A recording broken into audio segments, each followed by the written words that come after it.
Bismillahirrahmanirrahim.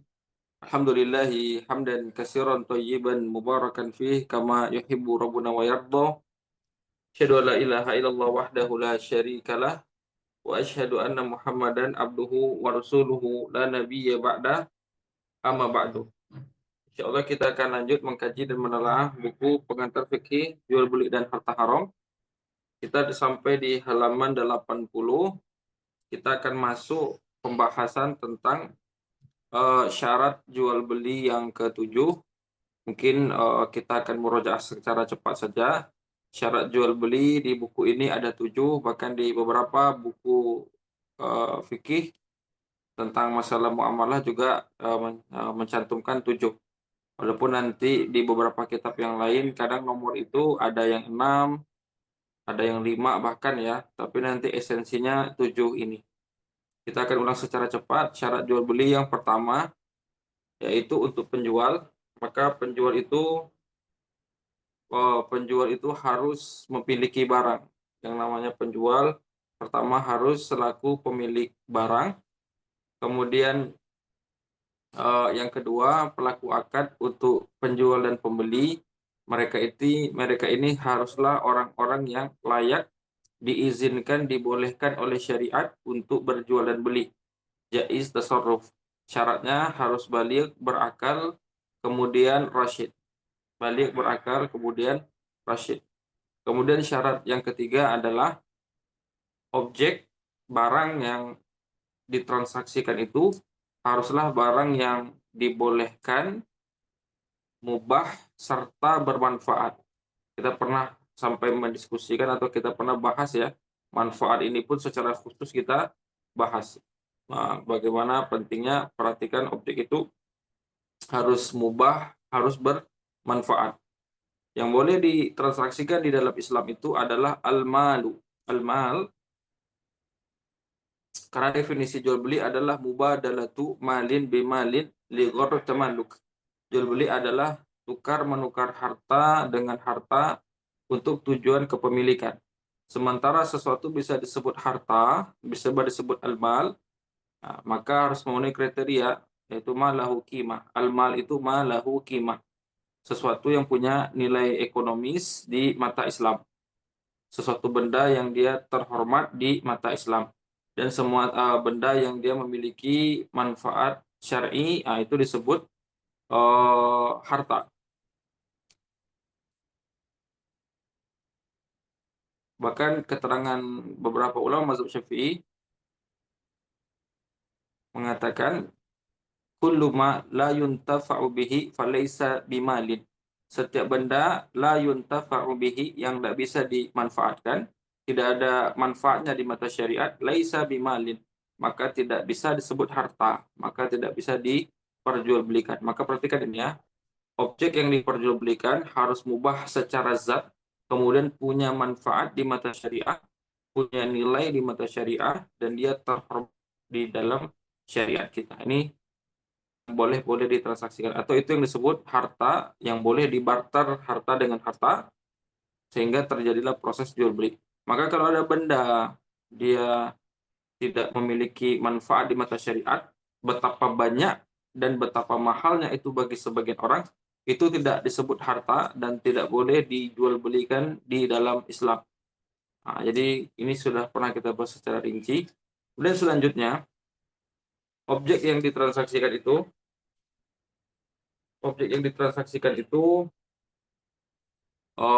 harus bisa, ini yang keempat berarti ya, objek yang ditransaksikan itu bisa diserah terimakan.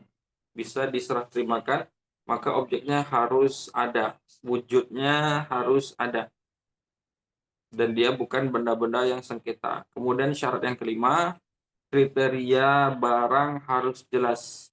Jadi kalau kita beli, kita harus cari info nih, kriteria barang nih, usahakan dapat. Ya, kalau bisa dilihat langsung paling bagus. Atau mungkin kita cuma dapat deskripsi saja, informasi terkait barang, deskripsinya secara detail. Atau mungkin kita lihat sampel, ini perhatikan kriterianya. Jangan sampai seperti istilah di negara kita, beli kucing di dalam karung. Nah, ini jahalah namanya. Kucingnya ada di dalam karung, tapi kita tidak tahu kriterianya seperti apa. Itu namanya jahalah. Jahalah pun bagian dari gharar. Kalau nomor 4, kenapa barang harus bisa diserah terimakan? Kenapa barang harus ada? Agar tidak terjadi gharar. Kalau gharar itu kan sengketa, sesuatu yang tidak jelas kesudahannya, atau sesuatu yang akan ada pihak mendapat keuntungan di atas kerugian pihak yang lain. Biasanya gharar ini barangnya di area peluang antara ada dan tiadanya sangat besar. Itu disebut gharar.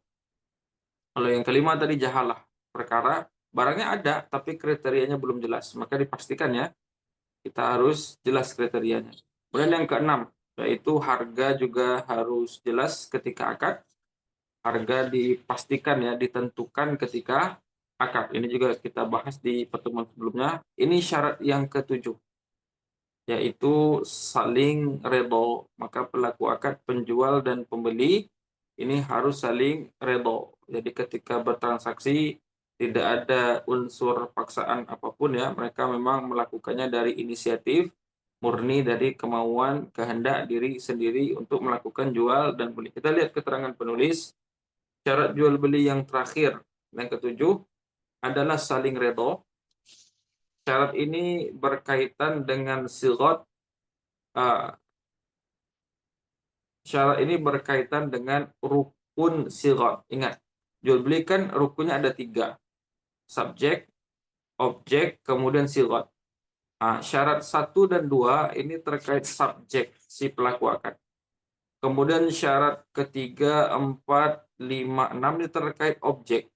Kemudian kan ada rukun yang ketiga namanya sigot. Sigot itu kan ungkapan, pernyataan ya yang menghubungkan antar pelaku akad bahwasanya mereka memang benar-benar ingin melakukan akad tanpa paksaan. Nah, ini kan relate-nya yaitu saling redho. Itu sigot rukun ketiga yang relate, yang cocok dengan masalah sigot ini di syarat adalah saling redho. Gitu ya. Kita lihat di sini. Saling redho termasuk bagian paling prinsip dalam transaksi jual beli. Karena pada asalnya barang milik orang lain itu tidak boleh kita manfaatkan sama sekali kecuali melalui transaksi yang saling redho. Jadi barang-barang orang lain itu kita tidak bisa manfaatkan, tidak bisa kita pakai, apalagi tidak bisa kita jual ya, kecuali dengan kerelaan si pemiliknya. Ada hadis terkait ini, Nabi Shallallahu Alaihi Wasallam bersabda, la yahillu malum ri'in muslimin illa bi tibi nafsih. Tidak halal harta seorang muslim, tidak halal harta orang lain kecuali dengan kerelaan dirinya. Jadi memang hal-hal yang misalnya barang orang terpakai, misalnya dalam pertemanan ya, mungkin ada apa misalnya penggaris, misalnya dalam dunia pertemanan, perkuliahan atau pesantren gitu ya. Nah, kita mungkin sedang bikin tugas, tidak punya penggaris, nampak penggaris teman gitu kan, penggaris kamar teman, kamar samping. Kita ambil saja, kita pakai. Nah, itu tidak boleh kita manfaatkan seperti itu kecuali dengan izin. Nah, itu untuk itu kalau sudah ngomong dulu diizinkan, oke lah.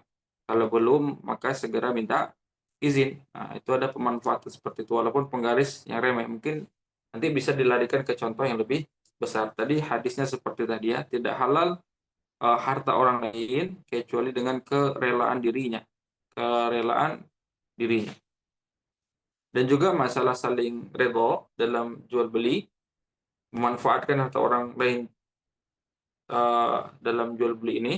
Juga Allah Ta'ala berfirman di surah An-Nisa ayat 29, ya ayyuhallazina amanu la ta'kulu amwalakum bainakum bil batil illa an takuna tijaratan an taradhi minkum. Wahai orang-orang yang beriman, janganlah kalian makan harta orang lain secara batil. Jangan kalian makan harta orang lain secara batil, secara zalim, secara paksa tanpa izin ya, secara tipu-tipu, tidak boleh ya makan harta orang lain secara batil kecuali kalian melakukan jual beli yang saling redho di antara kalian. Nah, maka bisa kita makan harta orang lain tadi melalui jalur jual beli yang saling redho, yaitu terjadinya perpindahan hak milik.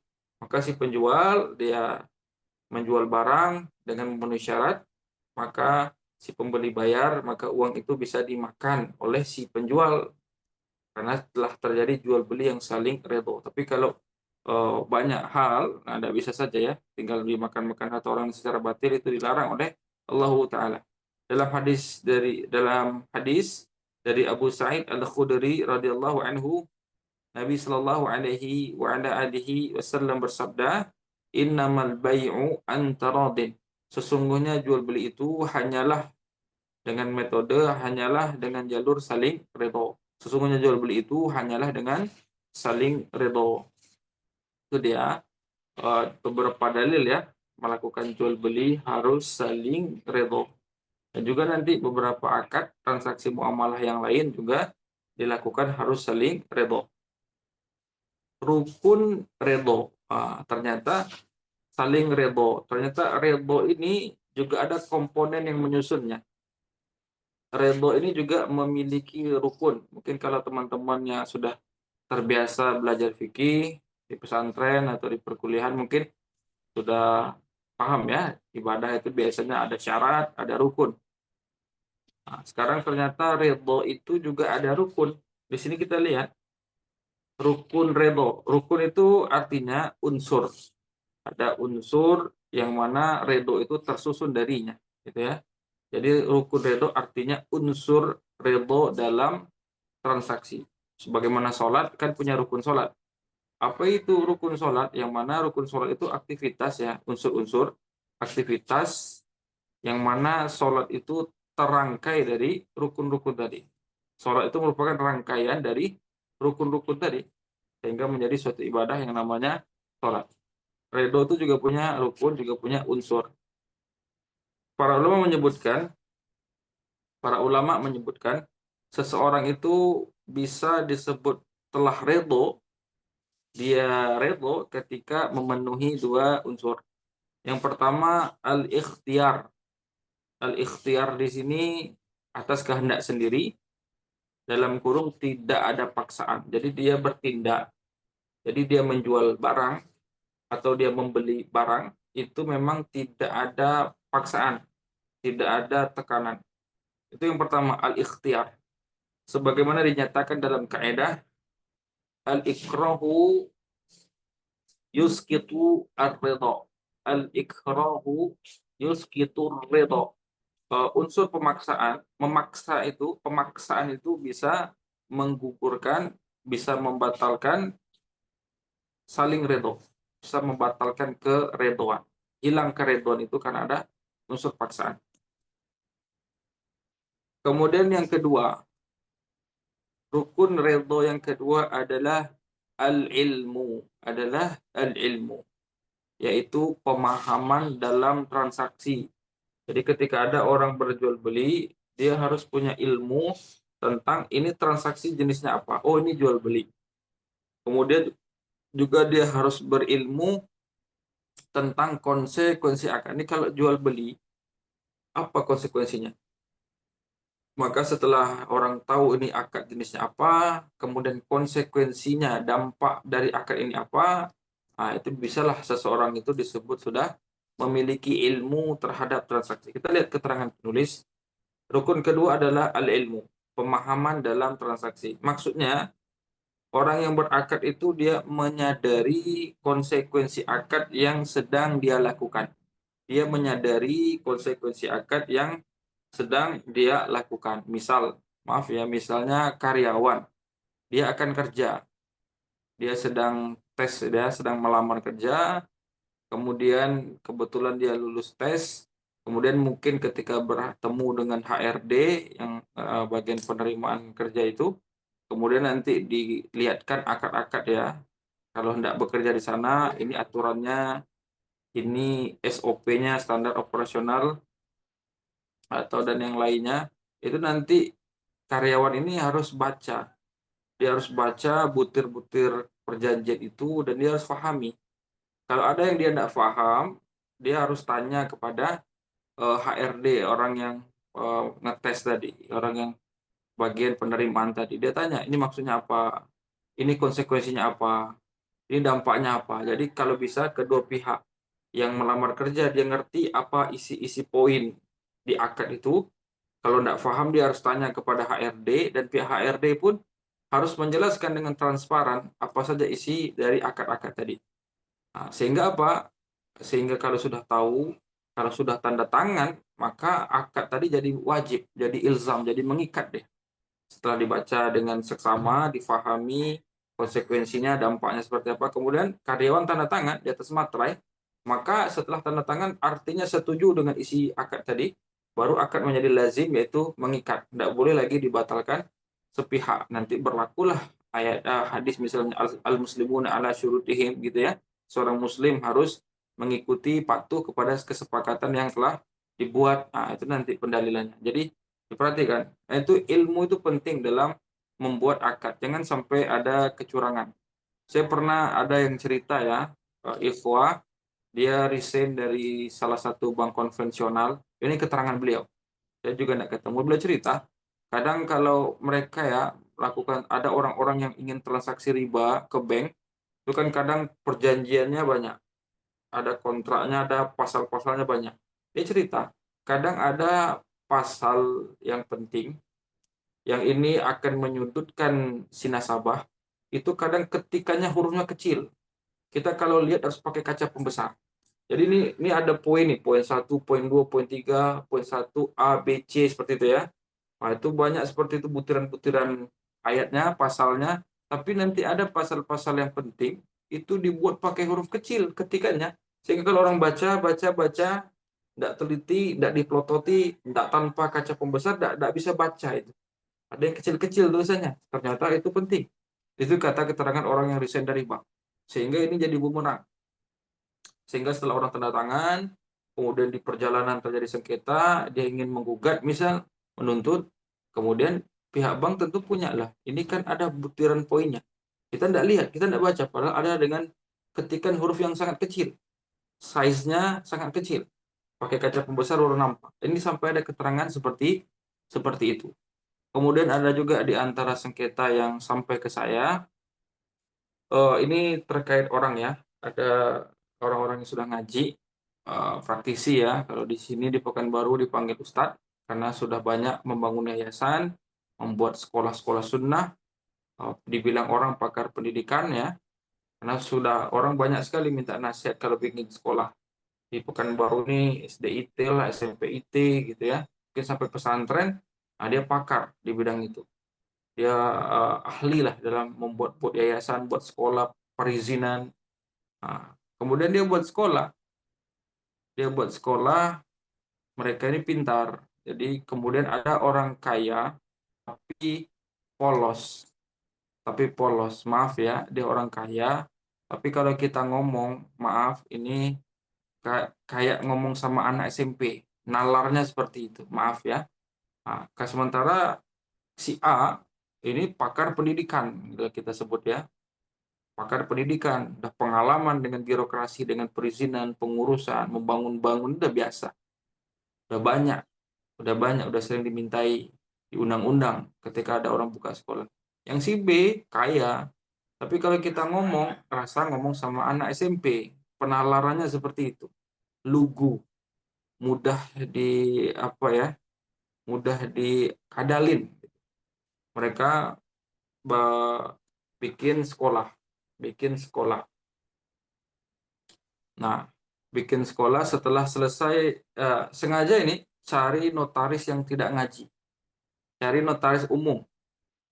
Padahal di Pekanbaru, untuk Pekanbaru ya, saya yakin di Jabodetabek apalagi di wilayah sana, di Pekanbaru ini banyak sekali notaris yang sudah ngaji, banyak, lebih lah dari dua. Nah, kalau lebih dari dua kan jamak ya, kalau belajar bahasa Arab lebih dari dua jamak ya, banyak yang sudah ngaji. Ini sengaja cari notaris yang tidak ngaji.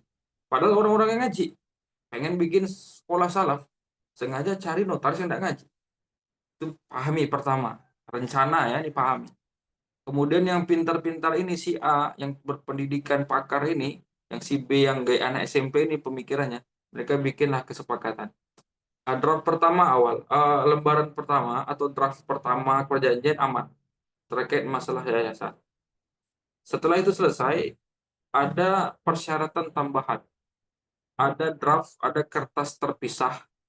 Yang isi kertas terpisah itu, kalau pihak si B ini kalau dia menuntut, menggugat, atau memberhentikan pihak si A, maka ada dendanya beberapa miliar. Dendanya nih yang si A ini punya tim ya, dia bukan berdiri sendiri. Pakar-pakar pendidikan ini bukan satu orang, dua orang di kala itu. Jadi isi kertas yang kedua, dan ini nggak ada kaitannya dengan yayasan. Dan itu sudah selesai semua.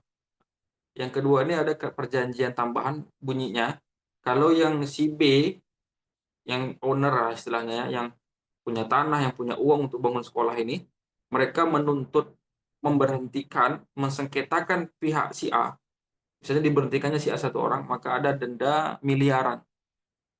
Nah, pas diterangkan itu disuruh tanda tangan si B. Si B ini walaupun seperti itu ngerti juga lah. Ini perjanjian apa Ustadz? Kenapa ada perjanjian denda miliar seperti ini? Kemudian kata si A, enggak Bu, ini ibu-ibu nih ya.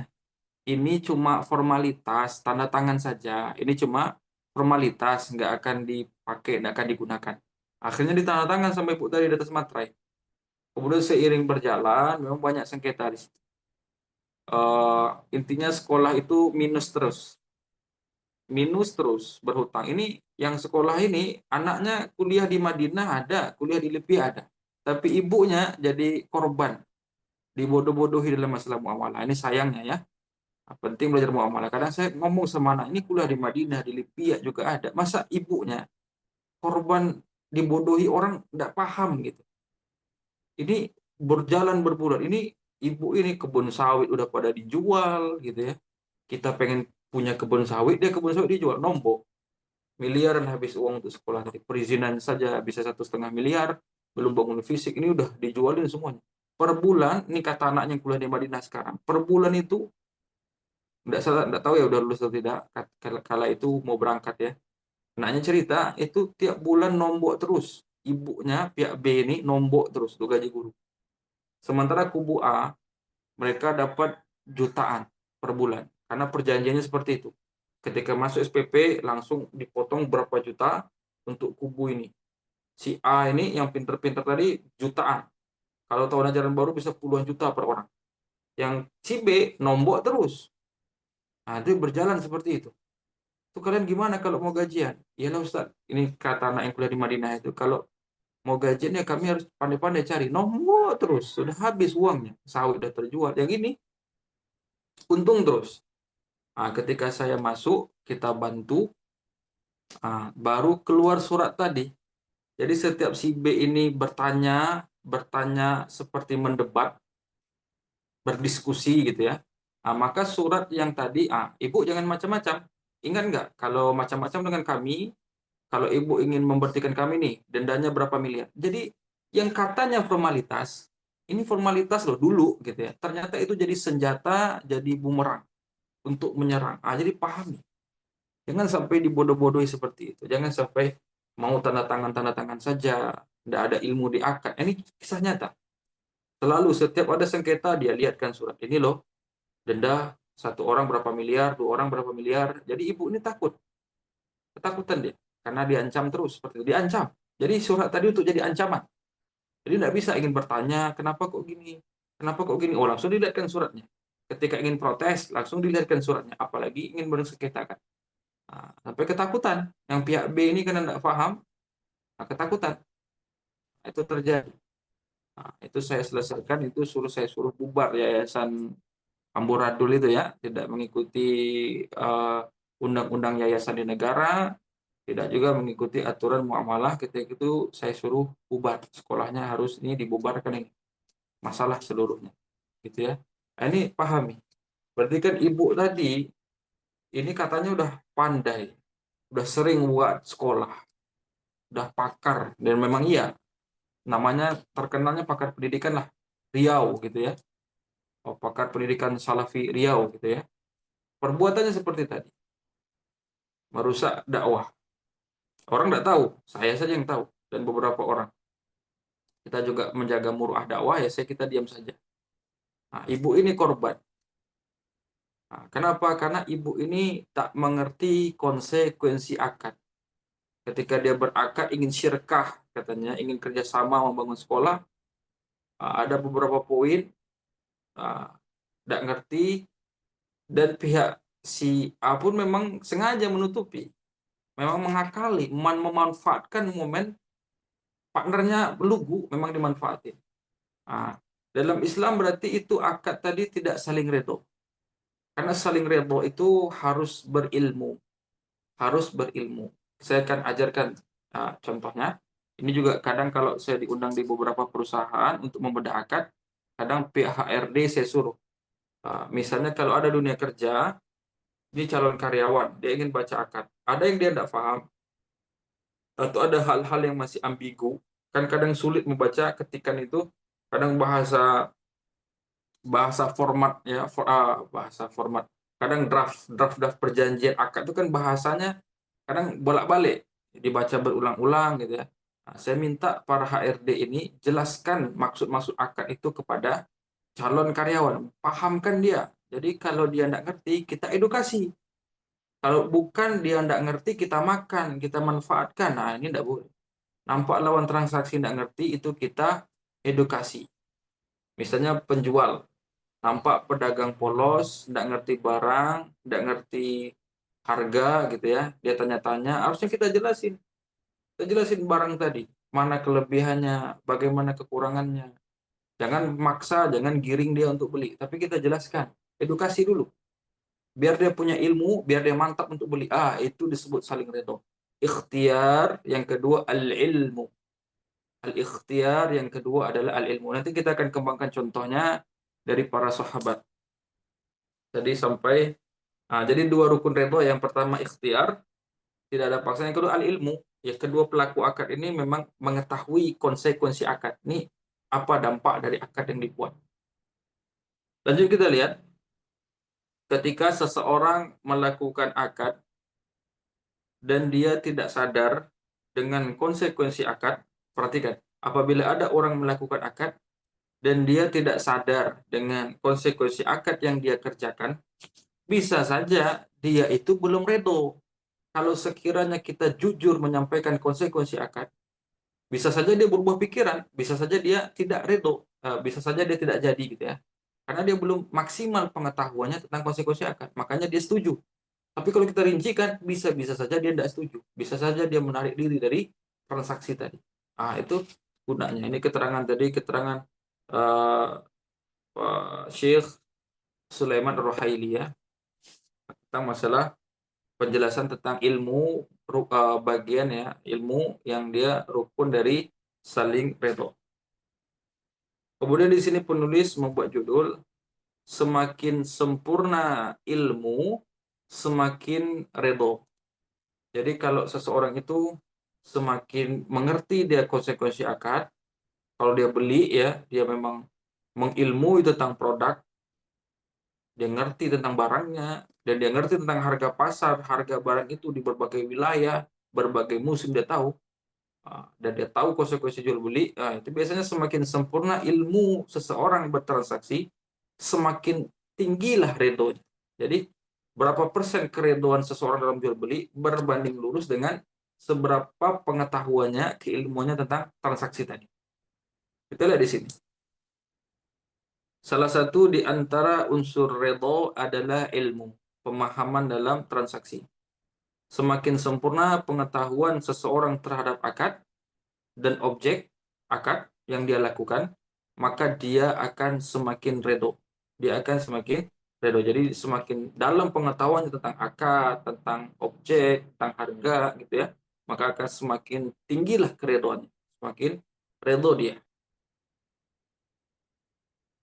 Di sini dikasih contoh, ketika kita membeli jajan atau air mineral dengan harga di bawah 10.000, kita butuh waktu yang sangat singkat untuk berpikir, hanya dalam hitungan menit, gitu ya. Lain halnya ketika jual beli tanah, rumah, mobil yang skala besar, yang mahal, ini kadang butuh waktu berpikir lebih lama. Bahkan bisa berbulan-bulan untuk merenung, untuk menimbang ya, jadi beli atau tidak. Demikian pula ketika kita melakukan akad jual beli mobil, kita butuh waktu yang lebih lama dibandingkan jual beli gorengan. Mengapa demikian? Karena semakin besar nilai objek, kita itu semakin membutuhkan waktu ya untuk pertimbangan yang lebih banyak. Semakin besar objek transaksi, itu waktu berpikir, waktu menimbangnya lebih banyak juga. Kita butuh lebih banyak waktu. Sehingga kita butuh lebih banyak berpikir dan merenung untuk menimbang untung ruginya. Karena itulah semakin terbuka lawan transaksi kita, itu bisa membantu kita mempercepat menimbang tadi. Mempercepat menimbang tadi. Nah, jadi kalau si penjual atau pembeli transparan ya, dia jujur menyampaikan kelebihan produk, bahkan dia jujur juga menyampaikan kekurangan produk, dan dia tidak ada unsur paksa, itu biasanya lebih cepat transaksi itu terjadi. Nah, itu yang disebut saling redo. Kita akan ambil beberapa contoh. Saling redo itu biasanya kadang dalam dunia selaku pembeli. Selaku pembeli. Bagaimana tolak ukur saling redo itu? Indikasi saling redo itu, pembeli itu puas ketika sampai di rumah. Jadi kalau jual beli dia ngerti konsekuensi jual beli pindah hak milik. Misalnya gini, kalau kita pernah, saya yakin sebagian teman-teman itu pernah, kita mungkin beli, mungkin kita kasih contoh nasi ya, nasi. Ada kalau di Sumbar ini, di Sumbar atau di Pekanbaru, ada namanya rumah makan Padang, ada istilahnya ampera. Kalau ampera itu yang ya 10 ribuan lah ya, 12.000, 13.000. Kalau rumah makan itu sudah di atas 20.000. Gitu ya. Kadang ada kalanya kita beli ampera yang belasan ribu, pas dimakan itu ngalahkan rumah makan. Nasinya juga bagus, pemilihan berasnya, kuahnya mantap, potongannya juga tidak kecil-kecil, harganya pun murah. Itu kita kan sedang makan senang. Bahkan sampai ke rumah itu senang rasa hati kita. Saking senangnya kita sampai rekomendasikan ke orang lain. Itu berarti pembeli puas. Pembeli puas. Nah, itu berarti pembeli puas, berarti dia sangat maksimal redonya. Sampai-sampai keinget sampai rumah itu senang sekali bisa beli murah dapat yang enak, melebihi ekspektasi. Kita akan rekomendasikan. Tapi sebaliknya, ketika kita beli rumah makan misalnya, yang harganya di atas 20-an, pas dimakan, ngawur rasanya, itu keselnya luar biasa. Itu posisi kita tidak redo di kala itu. Itu posisi kita tidak redo di kala itu. Makanya itu penting edukasi. Kalau pembeli seperti itu, tolak ukurnya. Kalau dari sisi penjual, kadang ada kalanya yang menjadi korban pembodohan. Kalau tadi pembeli, ya dia beli, yang jualnya ngasal nih rumah makan ini, berasnya sembarangan, kuahnya tidak kental, potongannya kecil-kecil, rasanya pun amburadul gitu ya. Ada kalanya kita butuh transparan itu, mungkin gini lah ya, yang lebih masuk ya. Tadi untuk mengukur redo tadi, puas tadi seperti contoh tadi. Kalau untuk transparan yang ilmu, itu misalnya seperti ini. Saya pernah mengalami waktu itu ada Magicom rusak. Kemudian pergi beli Magicom. Kita pergi ke toko elektronik yang besar, yang berbagai brand ada, karyawannya banyak. Ini biasanya mungkin karyawan ini dapat fee dari toko ya. Itu kadang kalau kita datang itu biasanya selalu digiring ke brand yang mahal. Jadi dalam dunia Magicom itu ada yang brand sejuta umat, ada yang banyak dipakai orang, dan brand-brand mahal. Harganya bisa 3 kali lipat, 2 kali lipat, bahkan 3 kali lipat perbedaan. Itu biasanya karyawan itu menggiring ke tempat brand-brand yang mahal. Itu yang diutamakan. Ini itu. Kadang tidak terlalu merinci kan. Bahkan ketika ditanya yang murah di bagian mana, agak kurang ekspresi wajahnya, agak kurang keramahnya. Pokoknya melihat seperti itu, gelagat itu, kita lihat harga-harga, kita agak agak maju mundur untuk beli. Bahkan kita itu, saya nggak jadi beli.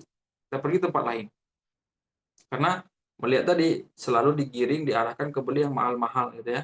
Ternyata yang merek-merek biasa ditaruh entah di pojok-pojok mana gitu ya. Dan tidak terlalu merinci kan. Diikutin, pokoknya giring supaya beli gitu ya. Karena mereka kan kalau laku dapat fee. Jadi arahnya seperti itu. Dipahami poin pertama. Akhirnya saya nggak jadi beli. Saya dengan istri kita nggak jadi beli. Kita pergi ke tempat lain, toko biasa, toko kecil.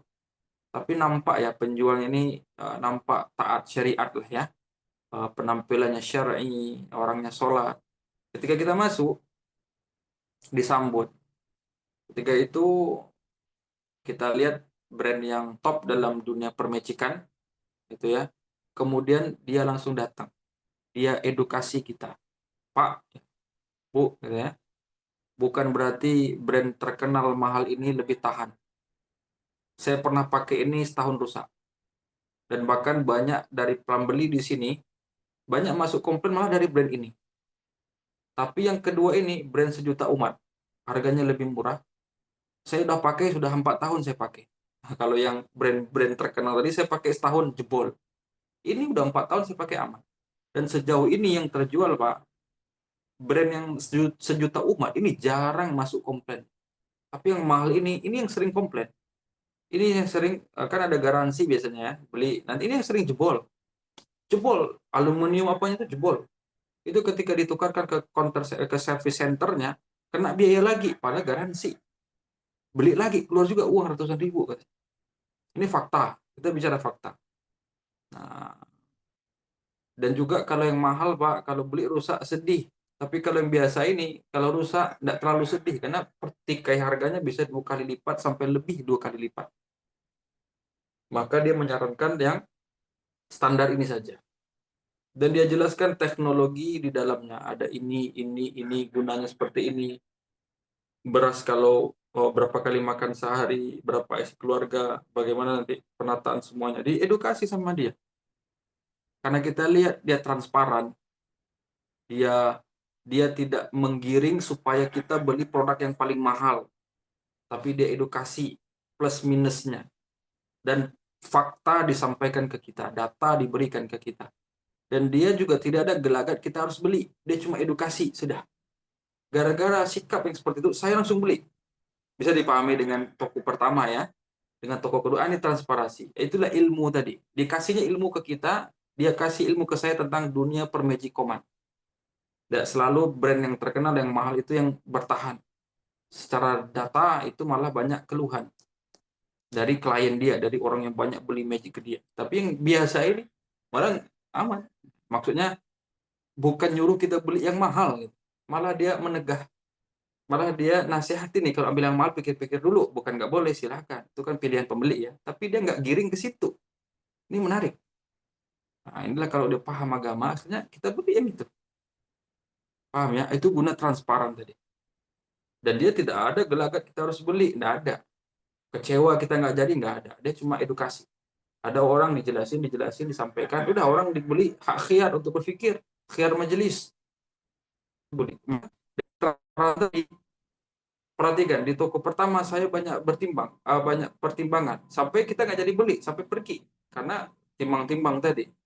Tapi di toko kedua, karena hati plong, kita tidak dibodohi, transparan, kita malah diedukasi, ya akhirnya jadi beli tanpa pikir panjang. Karena sudah dapat semua info yang dibutuhkan. Wah, itu luar biasa, penjual yang luar biasa. Penjual yang luar biasa. Itu menegakkan syariat. Kemudian ada juga untuk pembeli, ada kalanya pembeli yang nakal. Kalau tadi kan biasanya itu dalam dunia jual beli, penjual yang memanfaatkan keluguan si pembeli. Sehingga pembeli nggak ngerti produk, ngerti harga, dimakan.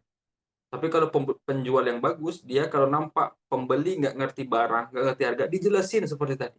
Ini bagus. Kadang ada kalanya dalam jual beli itu, yang jadi korban adalah penjual.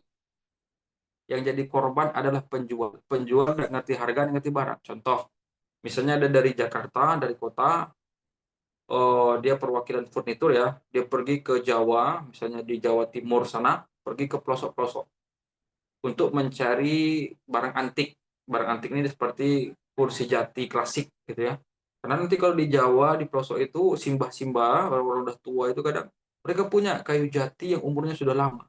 Kursi jati ya, kursi dari kayu jati yang umurnya sudah lama. Nah, itu kadang namanya simbah-simbah. tas sekolah tangga gitu ya di kampung, bahasa Indonesia pun tidak bisa. Datanglah dia, ditawarlah. Bah ini tak beli ya kursinya. Berapa nih tak tukar pakai handphone nih, keluaran terbaru, 2 jutaan harganya. Itu kadang Simbah itu kursi jatinya ditukar handphone, udah seneng. Dia tidak ngerti harga, ngerti pasaran, udah seneng dia. Dianggapnya cuma kursi lama. Mungkin bagi orang di sana bisa mahat sendiri, cari kayu jati sendiri, dari kebun sendiri, mungkin nggak terlalu mahal gitu ya. Tapi ini udah umurnya sudah lama. Ditukar handphone udah seneng. Padahal si pencari barang antik tadi dia sangat tahu ini kursi kalau dijual di Jakarta bisa puluhan juta. Itu kan memakan memanfaatkan si penjual. Nah, itu tidak transparan berarti. Tidak dia edukasi, tidak dia kasih ilmu kepada si penjual. Si penjual yang jadi korban. Dan ini bertolak belakang dengan yang dipraktekkan sahabat Jarir ibn Abdullah. Jadi Jarir ya, bukan Jabir, tapi Jarir ibn Abdullah. Ada di hadis ya, bahwasanya Jarir ini bayat tu an-nabiyya sallallahu alaihi wasallam, aku berbaiat kepada Nabi sallallahu alaihi wasallam untuk apa? Ala iqamis shalah wa ita'iz zakat, uh, iqamis shalah wa ita'iz zakat wa nushi likulli muslim. Aku berbaiat kepada Rasul untuk mengerjakan salat, membayar zakat, dan kemudian untuk an-nushi likulli muslim, untuk memberikan nasihat kepada setiap muslim. Apa itu nasihat? Iradatul khair lil ghairi, yaitu nasihat itu ada upaya, keinginan memberikan kebaikan untuk orang lain. Itu sifat an-nushi, an-nasihat. Menginginkan kebaikan untuk orang lain. Ternyata sahabat Jarir dia berbaiat kepada Rasul agar bisa memberikan kebaikan untuk orang lain. Prakteknya pernah Jarir ibn Abdullah dia mengutus pelayannya untuk belikan kuda, untuk carikan kuda. Maka pelayan Jarir dia pergilah ya ke pinggiran kota, carilah orang-orang Arab Badui yang punya kuda. Biasanya orang Arab Badui itu bagus dalam ternak kuda. Akhirnya nampak kuda yang bagus, ditawar sama pelayannya sahabat Jarir. Tawar, tawar, tawar, akhirnya deal dengan angka 300 dirham. 300 dirham. Kemudian setelah deal, kemudian pelayan tadi bilang, pemilik kuda, ayo kita ke rumah Tuan Jarir biar dibayar, gitu ya. Pergilah ya pelayan tadi, kemudian pemilik kuda menuntun kudanya jalan ke rumah Tuan Jarir. Kemudian pelayannya panggil, Tuan, ini udah dapet nih kuda, tinggal bayar doang. Udahannya tawar udah, harganya 300 dirham. Nah, kemudian Jarir sebelum membayar, dia lihat kuda tadi, dilihat, mungkin ditepuk-tepuk dikit kudanya, dicoba kudanya, kemudian Tuan Jarir tadi, sahabat Jarir berkata, ini kuda, ini nggak pantas 300 dirham. Nggak pantas ini. Wah, yang penjual tadi kaget. Mungkin dia berkata dalam hati, Mak, ini udah 300 dirham aja udah sangar nawarnya. Ini mau ditawar berapa lagi kan gitu ya. Kata sahabat Jarir, ini kuda nggak pantas 300 dirham. Saya tawar 400 dirham. Wah, ini orang Badui tambah bingung loh. Ini nawar kok naik gitu ya. Nawar kok naik gitu. Tadi 300 ditawar 400 dirham. Kemudian dilihat lagi sama Jarir kuda tadi. Dilihat-lihat, dipegang-pegang juga. Kemudian dia bilang, ini tidak pantas 400 dirham. Saya tawar kuda ini 500 dirham. Terus seperti itu sampai harganya di 800 dirham. Padahal penjualnya udah mau jual 300. Tapi sahabat Jarir beli 800 dirham. Berarti naiknya lebih dari 300, 600, hampir 2 kali lipat naiknya. Ya, hampir sekali lipat, 1 kali lipat ya naiknya. Pokoknya banyak naiknya, hampir lebih dari 100% naiknya. Kenapa sahabat Jarir lakukan itu? Karena hadis tadi, dia telah berbayar kepada Rasul untuk memberikan nasihat kebaikan kepada orang lain. Sahabat Jarir ini ahli di kuda. Dia mengerti potensi kuda yang tidak difahami pemilik kuda. Pemilik kuda dia punya kuda iya, tapi dia tidak ngerti potensi maksimal dari kuda. Sementara sahabat Jarir tahu nih kuda kalau seperti ini harganya nggak 300. Bisa laku 800 atau lebih. Sementara pemilik kuda yang nggak paham tentang produknya. Makanya lihat ini transparan ketika membeli. Nah, dan dia mengedukasi siapa? Si penjual. Nah, itulah ya Itu disebut saling ridho. Ada upaya transparan, memberikan hal yang terbaik gitu ya untuk lawan transaksi, diedukasi. Kalau tidak paham dia polos tidak ngerti gitu, kita edukasi dia untuk bertransaksi.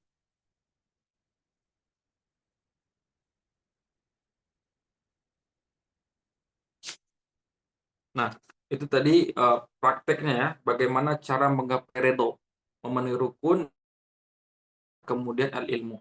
Kemudian kita lihat di sini terkait masalah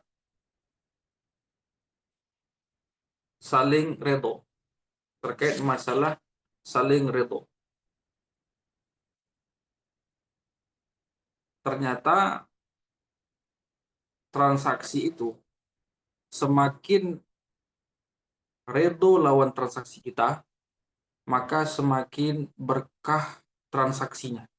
Saya ulangi, semakin ridho lawan transaksi kita, semakin puas dia, maka itu menandakan berkah transaksi kita. Seperti kayak Ampera tadi, orang yang makan beli dengan harga murah, bisa kenyang, makan lezat, itu kan senang hatinya, sampai berbunga-bunga, sampai pulang dia cerita. Nah, itu berarti transaksinya berkah, gitu ya, berkah. Karena transparasi mengantar kepada keberkahan. Maka sebagaimana sabda Nabi Shallallahu Alaihi Wasallam, ada hadis dari Hakim bin Hizam, Nabi Shallallahu Alaihi Wasallam bersabda, al-bayyi'ani bil khiyar man lam yatafarraqu.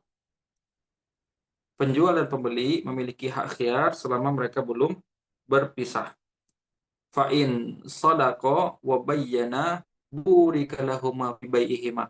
Kalau penjual pembeli ini sodako, mereka jujur menyebutkan kelebihan produk, wa bayyana, dan mereka itu menjelaskan. Mereka juga jujur menjelaskan kekurangan produk. Perhatikan, sodako, dia jujur menyebutkan kelebihan produk, bayyana, dan dia transparan menjelaskan kekurangan-kekurangan produknya, burika lahum ma fi bai'ihima, maka akan diberkahi jual belinya. Wa in kazaba, dan apabila keduanya berbohong dalam menyebutkan kelebihan produk, wa katama, dan keduanya menyembunyikan kekurangan-kekurangan produk, muhiqat barakatu bai'ihima, maka akan dihapus keberkahan jual beli mereka. Jadi transparan dalam jual beli sehingga lawan transaksi kita puas. Dengan jujurnya kita menyebut kelebihan, bahkan kita jelaskan juga kekurangannya, kita terbuka, itu tanda jual belinya berkah. Tanda jual belinya berkah. Karena di dalam Islam, bukan cuma haji mabrur yang ada, tapi ada bai' mabrur. Ada juga jual beli mabrur. Ada jual beli mabrur, ada haji mabrur, dalam dunia travel ada pula jual beli mabrur. Pernah ada seseorang bertanya kepada Rasulullah, ya Rasulullah, ayul kasbi atau ya, wahai Rasulullah, apa pekerjaan yang paling baik? Kemudian Rasulullah SAW bersabda, amalur rojuli biyadih. Pekerjaan paling baik pertama, amalur rojuli biyadih, seorang kerja dengan tangannya. Kemudian wakulu bai'in mabrur, dan setiap jual beli mabrur ini pekerjaan paling baik. Apa itu jual beli mabrur? Jual beli mabrur, baik mabrur, yaitu jual beli yang tidak menyisakan sengketa di belakang. Jual beli yang lawan transaksi itu saling redo, sangat puncak maksimal redonya. Bagaimana cara menggapai jual beli mabrur? Bagaimana supaya dapat keredoan maksimal itu? Yaitu transparan, jujur menyebut kelebihan produk, dan jelaskan kekurangan produk, dan diedukasi lawan kalau tidak paham transaksi. Kalau dia tidak ngerti akad, dijelaskan. Tidak ngerti produk, dijelaskan. Tidak ngerti harga, dijelaskan. Nah, semakin maksimal ilmu lawan transaksi, maka semakin redo dia. Semakin redo dia, maka semakin berkah transaksi tadi. Berkah tadilah disebut jual beli mabrur. Nah, itu ya. Jadi ada hal seperti itu di dalam Islam. Kita lihat di sini keterangan. Yang hadis yang pertama, wa in kazaba wa katama, itu muhiqat barakatu baihima, dan itulah makna jual beli yang mabrur, yaitu jual beli mabrur, jual beli yang dilakukan dengan saling terbuka sehingga penjual dan pembeli merasa nyaman ketika transaksi dan puas setelah transaksi. Transaksi yang tidak menimbulkan sengketa, bahkan pembeli itu sampai rumah senang dia ketika dapat barang yang murah melebihi ekspektasi, itu senangnya luar biasa. Saya yakin beberapa orang pernah merasakan itu. Tapi sebaliknya, kita bayar mahal, ternyata tidak sesuai ekspektasi dalam sisi negatif. Oh, itu kita dongkolnya luar biasa. Kita ngomel-ngomel nih. Ini ditipu gitu. Ini nggak berkah ini. ini nggak bagus ini. Bahkan sebagian orang nyumpah nih, semoga tokonya tutup, semoga bangkrut gitu ya. Nah, itu tandanya nggak bagus. Disumpahi dia. Dengar, kalau orang yang berkah ini didoain malah. Ini luar biasa nih, semoga lanjut usahanya. Gitu ya. Perhatikan itu. Dalam hadis dari Abu Rafi Ibn Khadij radhiyallahu anhu, Nabi SAW bersabda, pernah ditanya tentang penghasilan terbaik. Tadi kita sebut ya, amal rajuli biyadihi wa kullu bai'in mabrur. Pekerjaan terbaik itu seseorang kerja dengan tangannya, yang kedua setiap jual beli mabrur. Jual beli yang mabrur merupakan jual beli dengan tingkat saling redho yang maksimal, sehingga tidak meninggalkan masalah apapun, baik di pihak penjual maupun pembeli. Karena tidak ada bentuk pengkhianatan maupun penipuan sedikit pun di dalamnya, karena ada transparan. Itulah pembahasan kita ya, eh, tentang masalah syarat ketujuh, yaitu saling redho. Insya Allah akan kita kupas juga di pertemuan selanjutnya. Masih pembahasan terkait dengan saling ridho, tapi dengan tema atau dengan judul yang baru. Wallahu a'lam. Tip, ada yang ditanyakan? Jazakumullah khairan atas penjelasannya Ustaz. Yang Wah, ya, lain barangkali ada yang ingin dipertanyakan kepada Ustadz, silahkan bisa langsung atau melalui tulisan. nah, oh ini sudah ada Ya, masuk. Oh, Bismillah, ahsanallahu ilaikum jami'an wa iyaki. Izin bertanya, Ustadz, Naam. Afwan, sebelumnya saya ucapkan jazakallah khair atas nasihat Pak Ustadz, wa iyaki untuk kami dalam urusan safar. Nasihat Pak Ustadz untuk kami dalam urusan safar anak wanita kami. Alhamdulillah berjalan lancar sampai di tujuan. Oh, ini mungkin yang lapor ya. Izin bertanya Pak Ustadz, beberapa kali kita belanja di toko A, harganya lebih murah dari toko yang lainnya. Misalnya beli ikan kaleng, merek ada mereknya di sini, kita sebut apa ya? ABC 9.000, RP, merek ABC RP 9.000. Masa berlaku masih lama. Sementara di tempat kedua, sementara di tempat-tempat lainnya rata-rata harganya 11.000.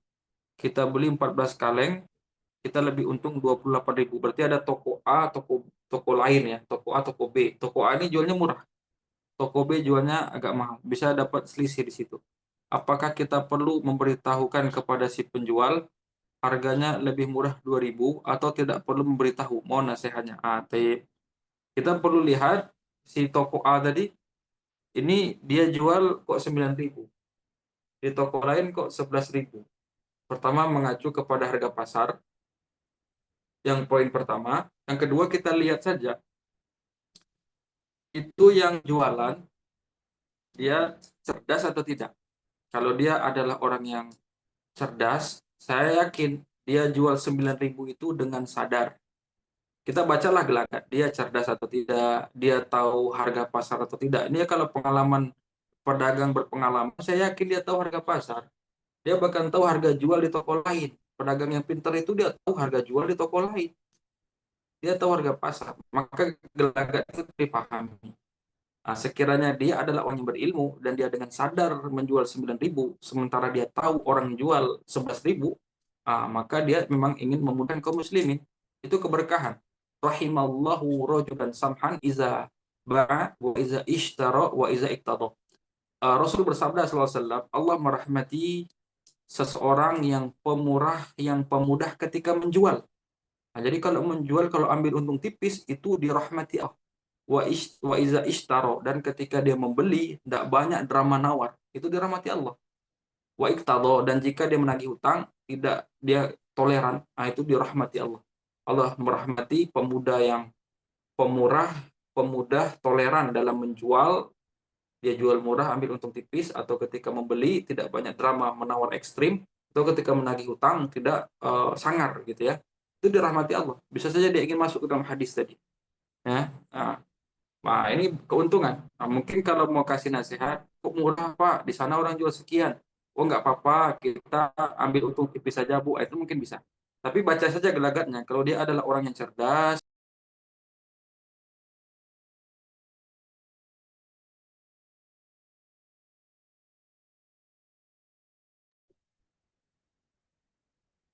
Ya, ikhwati fillah, Allah Afwan tadi qadarullah. jaringan.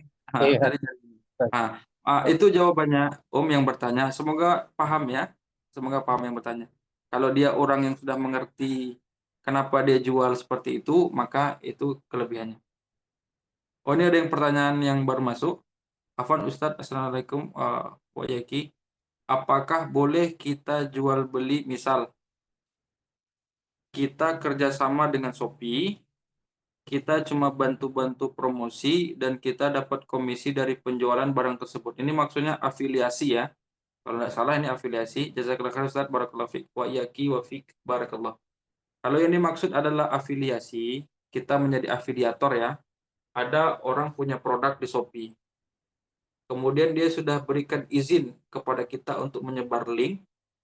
Ketika kita diberi izin ya, untuk menyebar link dagangan tadi kepada kontak di media sosial kita. Kemudian kalau ada orang beli, klik link kita, nanti terhubung dengan penjual langsung. Nah, nanti beberapa yang beli karena dari link kita, kita dapat fee per itemnya. Ini namanya akadnya wakalah. Nah, kita sebagai afiliator itu kita mendapat izin dari penjual pemilik barang karena dia memang sudah melepas linknya seperti tadi. Dalam artian seperti sayembara lah ya, siapa saja boleh jual barang dia. Per item dapat fee sekian persen. Maka ini wakalah yang resmi, izin yang resmi. Kalau ini maksud ini affiliate seperti yang saya jelaskan, hukumnya boleh dan penghasilnya halal. Wallahu a'lam. Boleh ya. Sahih. Nah, itu seperti tadi penjelasannya itu diperbolehkan. Bahkan juga ada keterangan video Dr. Erwandi bahas ini affiliate yang seperti saya jelaskan itu diperbolehkan. Karena itu sama saja pemilik barang sudah izinkan untuk barangnya dijualkan. Siapa yang mau jualkan silakan jualkan. Diizinkan secara besar-besaran. Maka ketika dapat laku melalui link kita itu kita dapat fee. Karena yang berurusan jual beli kan si orang yang dikontak kita dengan penjual asli gitu ya. Kita cuma perantara saja. Itu diperbolehkan. Wallahu a'lam. Alhamdulillah jelas sekali. Wah ya. Ada yang lain? Ya, ikhwan, silakan yang mau bertanya bisa langsung kepada Ustadz atau melalui tulisan chat. Jika tidak ada, ya, Ana serahkan kepada Ustadz oleh Tafadhal. Ini juga sudah sama ya waktu mulai kurang lebih hampir sama ya. Tadi di sini juga asarnya mundur. Mungkin kalau tidak ada yang bertanya, mungkin bisa disimpan ya untuk pertanyaan selanjutnya. Kalau materi kita tadi sudah kita bahas, semoga Allah mudahkan. Barakallahu fiik. Mungkin kita akhiri. Sallallahu ala nabiyyina Muhammad wa ala alihi wa ashabihi ajma'in. Wa akhiru da'wana alhamdulillahi rabbil alamin. Assalamualaikum warahmatullahi wabarakatuh. Waalaikumsalam warahmatullahi wabarakatuh. Jazakumullah khairan.